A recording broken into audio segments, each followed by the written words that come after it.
Assalamualaikum warahmatullahi wabarakatuh. Selamat pagi anak-anak. Gimana nih kabarnya kalian? Waalaikumsalam. Waalaikumsalam warahmatullahi wabarakatuh. wabarakatuh. Alhamdulillah baik, Pak. Pagi Bapak, Alhamdulillah. Baik, syukur ya kalau semuanya sehat-sehat saja.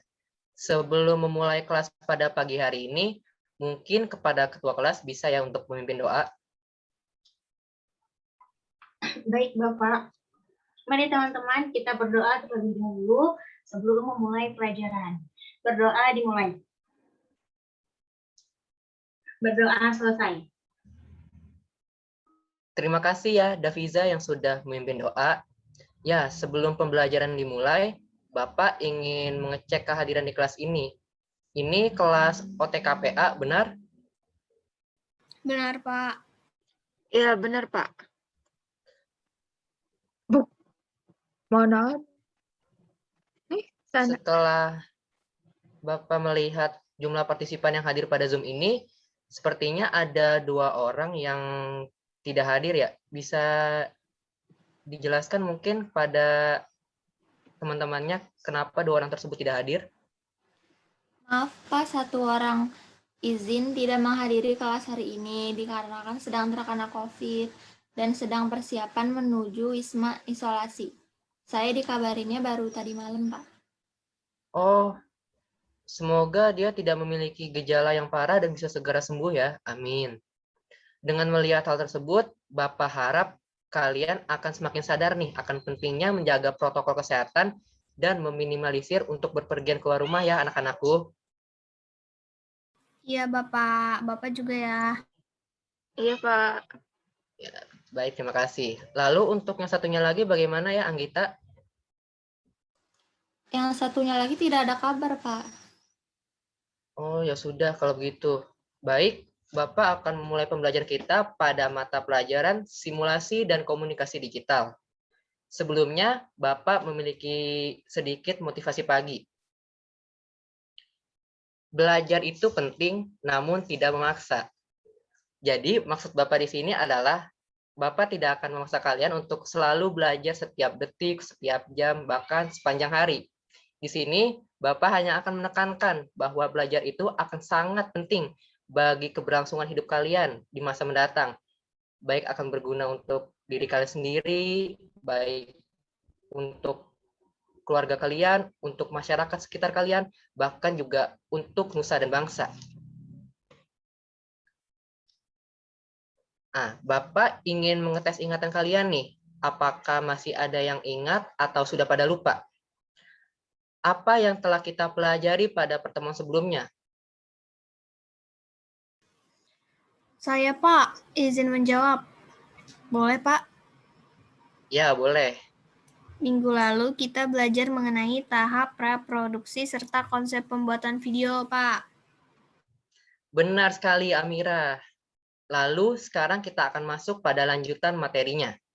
Kali ini kita akan belajar mengenai sinopsis. Ada yang bisa menjelaskan apa itu sinopsis? Silakan yang tahu bisa raise hand. Yang menjawab akan mendapatkan nilai tambahan dari Bapak. Saya Pak, saya tahu. Bisa dijawab ya, Safira? Bisa Pak. Ya, Jadi Pak, silakan. sinopsis itu merupakan ringkasan dari keseluruhan alur cerita yang dibuat sesingkat dan sepadat mungkin Pak, sehingga dapat menggambarkan jalan cerita dari awal hingga akhir. Betul tidak Pak? Benar sekali, Safira. Selamat kamu dapat poin tambahan dari Bapak. Makasih Jadi, Bapak. ya sama-sama. Jadi di bagian awal ini Bapak akan sedikit menjelaskan tujuan beserta cakupan materi pada pertemuan kali ini. Untuk tujuannya sendiri, yang pertama, peserta didik diharapkan dapat memahami pengertian sinopsis. Lalu yang kedua, peserta didik diharapkan dapat memahami fungsi sinopsis. Lalu yang ketiga, peserta didik diharapkan dapat memahami teknik pembuatan sinopsis. Dan yang keempat, peserta didik diharapkan dapat membandingkan naskah dengan sinopsis. Lalu berdasarkan tujuan yang telah Bapak paparkan barusan, tentu tahu dong materi apa saja yang akan kita pelajari. Coba sebutkan apa saja materinya.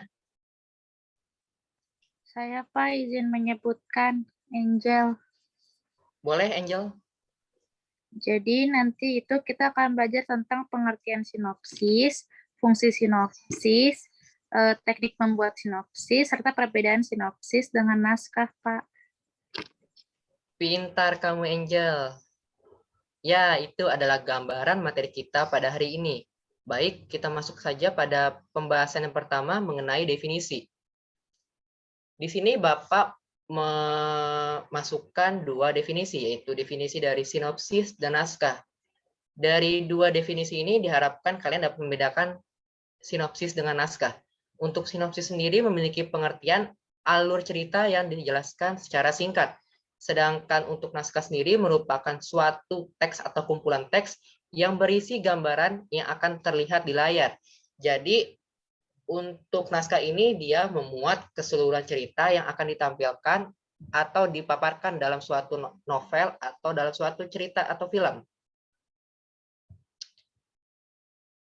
Selanjutnya, terdapat beberapa fungsi dari dibuatnya sinopsis. Di antaranya yang pertama, membantu penonton atau pembaca dalam memahami isi cerita yang disampaikan dalam film atau buku. Lalu yang kedua, ringkasan cerita untuk mengarahkan penulis dalam pembuatan naskah. Dan yang ketiga fungsinya yaitu untuk meringkas suatu cerita secara tetap utuh. Terdapat beberapa teknik dalam pembuatan sinopsis, yaitu yang pertama membaca naskah asli terdahulu untuk mengetahui kesan umum penulis, lalu yang kedua mencatat gagasan utama dengan menggarisbawahi gagasan-gagasan yang penting. Yang ketiga menulis ringkasan berdasarkan gagasan-gagasan utama sebagaimana dicatat pada langkah kedua. Berikutnya, dialog dan monolog tokoh cukup ditulis isi atau dicari garis besarnya saja. Dan yang terakhir atau kelima, ringkasan atau sinopsis novel tidak boleh menyimpang dari jalan cerita dan isi dari keseluruhan novel. Dalam membuat sinopsis yang baik, tentunya ada beberapa hal yang perlu diperhatikan. Di sini ada yang bisa menyebutkan ciri atau ketentuan sinopsis yang baik itu seperti apa? Saya bisa, Pak. Boleh, Nuke, silakan. Jadi, sinopsis yang baik itu yang mampu menjelaskan jalannya cerita secara lengkap dan sesuai dengan aslinya, Pak. Benar nggak? Benar, Nuke. Selanjutnya, siapa yang tahu?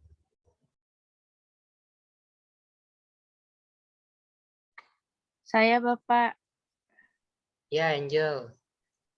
Sinopsis itu harus memperhatikan keindahan gaya bahasa, Bapak. Betul sekali. Ada lagi yang ingin menjawab?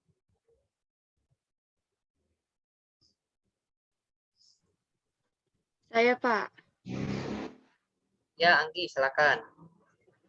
Sinopsis harus dapat menjelaskan secara rinci kejadian dalam alur cerita, Pak. Baik, untuk kalian bertiga yang sudah bantu menjawab, Bapak beri nilai bonus ya.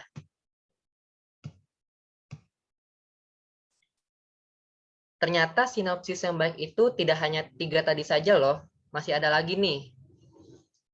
Jadi untuk ketentuan dalam membuat sinopsis yang baik, untuk ketentuan selanjutnya yaitu menggunakan kalimat yang padat dan menarik untuk merangkai jalan cerita menjadi sebuah karangan singkat yang menggambarkan karangan asli. Berikutnya, menggunakan bahasa yang efektif dan lugas sehingga tidak menimbulkan bias makna. Dan yang terakhir, mengimplementasikan dramaturgi. Nah, dramaturgi itu sendiri merupakan naik turunnya plot cerita. Jadi, jika anak-anak membuat suatu sinopsis, alangkah baiknya untuk mengimplementasikan dramaturgi ini agar dalam sinopsis tersebut, walaupun hanya berupa ringkasan cerita saja, namun tetap dapat menampilkan keseruan dari cerita tersebut ya.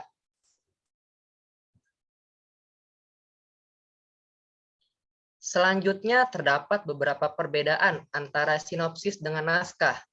Salah satu perbedaannya tentu terdapat pada definisi yang telah Bapak jelaskan di awal. Selain itu ada lagi beberapa perbedaannya nih, yakni untuk sinopsis, ringkasan cerita secara lengkap, alur cerita secara singkat dan padat namun jelas, biasa dibuat dalam 1 hingga 2 halaman saja, dialog dan monolog ditulis secara garis besar, dan lain-lain. Sedangkan untuk naskah, suatu teks yang berisi gambaran yang akan terlihat di layar. alur cerita secara keseluruhan, jumlah halaman tergantung dari banyaknya jalan cerita, dialog dan monolog ditulis secara rinci, dan lain sebagainya. Baik anak-anak, karena kita sudah sampai pada pembahasan yang terakhir, maka kita sudah berada nih di penghujung kelas. Ada yang bisa menyimpulkan materi pada hari ini? Saya, Pak, Ya, boleh. Amira, silakan. izin menyimpulkan ya, Pak. Jadi, kesimpulannya adalah sinopsis merupakan ringkasan dari suatu alur cerita. Salah satu fungsinya untuk memberikan gambaran cerita kepada pembaca atau penonton. Terdapat beberapa teknik dan syarat pembuatan sinopsis yang baik. Dan yang terakhir, sinopsis dan naskah itu berbeda, Pak. Bagus, Amira. Kamu berarti memperhatikan kelas dengan seksama. Ini patut dicontoh nih oleh teman-teman Amira yang lain ya. Oke, di sini Bapak ada sedikit hadiah nih untuk kalian. Penasaran nggak? Apa tuh, Pak? Nilai Surprise tambahan ya, ya Pak. di sini tulisannya. Betul sekali nih, berhubungan dengan nilai nih hadiahnya. Wow. Apa itu, Pak? Ya, jadi Bapak akan memberikan tugas. Tidak sulit kok, karena ini merupakan tugas kelompok. Jadi untuk tugasnya itu sendiri, nanti kalian mencari contoh buku cerita, novel atau film, lalu membaca atau menyaksikannya hingga akhir, mengambil gagasan-gagasan yang ada, dan yang terakhir tentu saja membuat sinopsis sesuai materi kita. Nah, untuk deadline-nya sendiri yaitu pada pertemuan berikutnya. Jadi kalian punya waktu sekitar seminggu ya untuk mengerjakan tugas ini. Baik, Pak. Maaf, anak-anak, kucing Bapak bersuara. Baik, Ya, Pak, Bapak. tidak apa-apa. Terima kasih atas pengertiannya ya, Safira. Di sini Bapak ada sedikit motivasi lagi nih, agar kalian semakin semangat dalam belajar. Pendidikan bukan hanya pergi ke sekolah dan mendapatkan gelar, tapi juga soal memperluas pengetahuan dan menyerap ilmu kehidupan. Motivasi ini Bapak kutip dari Sakuntala Devi. Semoga dengan ini semangat kalian akan terus terjaga ya anak-anak. Baik, kita sudah sampai di akhir, bagian yang paling kalian tunggu-tunggu tentunya. Namun sebelum Bapak tutup kelas pada hari ini, apakah ada pertanyaan terkait materi atau tugas yang telah Bapak berikan sebelumnya? Saya, Bapak Pak, izin bertanya. Pak. Waduh, rebutan. Siapa dulu nih? Safira dulu aja, Pak. Oh, boleh, Safira. Bapak, itu yang untuk sinopsis yang akan kita buat itu satu buku, satu novel, atau satu film, atau pilih salah satu saja, Pak? Salah satu saja dong. Bapak tidak setega itu memberikan Oh, kalian tugas banyak-banyak. baik, Bapak, terima kasih. Iya, sama-sama, Safira. Ya, tadi satu lagi siapa yang ingin bertanya? Bapak untuk tugas yang tadi Bapak berikan itu secara kelompoknya akan Bapak tentukan atau dari kami ya, Pak? Untuk pembentukan kelompoknya Bapak serahkan kepada kalian. Seenak dan sebagusnya saja menurut kalian ya. Baik, Bapak. Terima kasih. Ya. Baik ya, karena waktu istirahat sudah hampir tiba, Bapak akhiri saja sampai di sini. Semoga apa yang Bapak ajarkan tadi dapat diserap dengan baik oleh kalian semua ya, anak-anak. Baik, Pak. Baik, Pak. Siap, Ya, Bapak. jangan lupa untuk mengerjakan tugasnya ya. Jangan sampai lupa, nanti kalian tidak mendapatkan nilai nih. Siap, Pak. Siap, Pak. Oke, sekali lagi semangat untuk kalian semua. Jangan lupa dijaga protokol kesehatannya dan minimalisir untuk keluar rumah. Karena kasus COVID-19 untuk per hari ini saja sudah sangat-sangat tinggi anak-anak. Jadi Bapak harap kalian dapat menjaga diri. Jangan sampai kalian maupun keluarga kalian terinfeksi virus tersebut ya. Amin. Iya, Bapak. Makasih, Baik. Pak. Ya, wassalamualaikum warahmatullahi wabarakatuh. Selamat pagi anak-anakku. Waalaikumsalam. Waalaikumsalam warahmatullahi wabarakatuh. Makasih ya, Makasih, Bapak Pak. Adit. Sama-sama anak-anak.